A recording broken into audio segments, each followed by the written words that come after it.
أعوذ بالله من الشيطان الرجيم.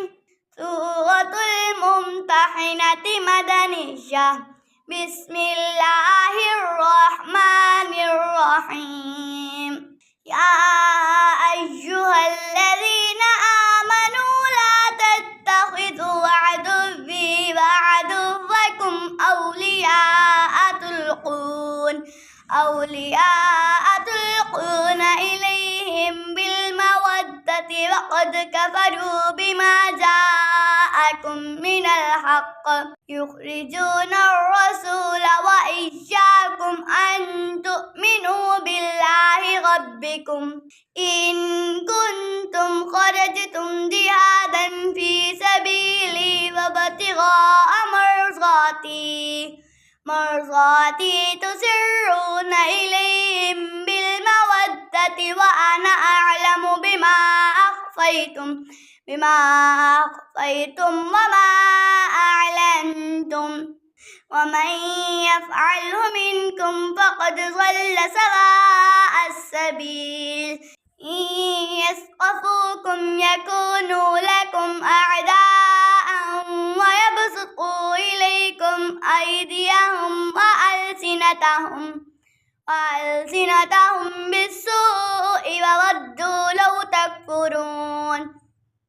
لن تنفعكم أرحامكم ولا أولادكم يوم القيامة يفصل بينكم والله بما تعملون بصير.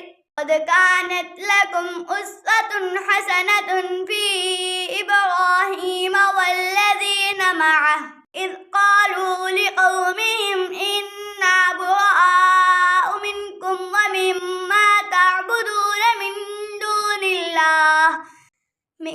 دون الله كفرنا بكم وبدا بيننا وبينكم العداوة والبغضاء أبدا حتى تؤمنوا بالله وحده إلا قول إبراهيم لأبيه لأستغفرن لك وما أملك لك من الله من شيء. ربنا عليك توكلنا وإليك أنبنا وإليك المصير. ربنا لا تجعلنا فتنة للذين كفروا واغفر لنا ربنا إنك أنت العزيز الحكيم. لقد كان لكم فيهم أسوة حسنة لمن كان يرجو الله واليوم الآخر ومن يتول فإن الله هو الغني الحميد. عسى الله أن يجعل بينكم وبين الذين عاديتم منهم مودة والله قدير والله غفور رحيم. لا ينهاكم الله عن الذين لم يقاتلوكم في الدين ولم يخرجوكم من دياركم أن تبروهم وتقسطوا إليهم إن الله يحب المقسطين. إنما ينهاكم الله عن الذين قاتلوكم في الدين وأخرجوكم من دياركم وظاهروا على إخراجكم أن تولوهم ومن يتولهم فأولئك هم الظالمون. يا أيها الذين آمنوا إذا جاءكم المؤمنات مهاجرات فامتحنوهن الله أعلم بإيمانهن فإن علمتموهن مؤمنات فلا ترجعوهن إلى الكفار لا هن حل لهم ولا هم يحلون لهن وآتوهم ما أنفقوا ولا جناح عليكم أن تنكحوهن إذا آتيتموهن أجورهن ولا تمسكوا بعصم الكوافر واسألوا ما أنفقتم وليسألوا ما أنفقوا ذلكم حكم الله يحكم بينكم والله عليم حكيم.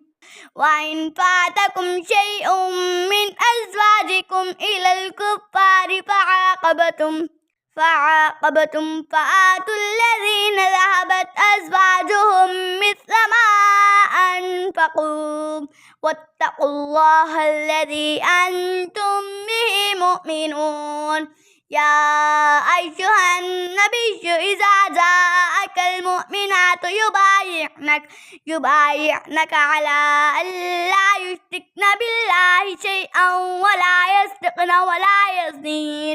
ولا يزنين ولا يقتلن أولادهن ولا يأتين ببهتان يفترينه بين أيديهن وأرجلهن ولا يعصينك في معروف فبايعهن واستغفر لهن الله إن الله غفور رحيم. يا أيها الذين آمنوا لا تتولوا قوما غضب الله عليهم قد يئسوا من الآخرة كما يئس الكفار من أصحاب القبور. صدق अल्लाहुल अज़ीम। अगर वीडियो अच्छा लगा तो इस वीडियो को लाइक करिए, शेयर करिए, कमेंट करिए और हाँ चैनल को सब्सक्राइब करना भूलिए। अल्लाह हाफिज़।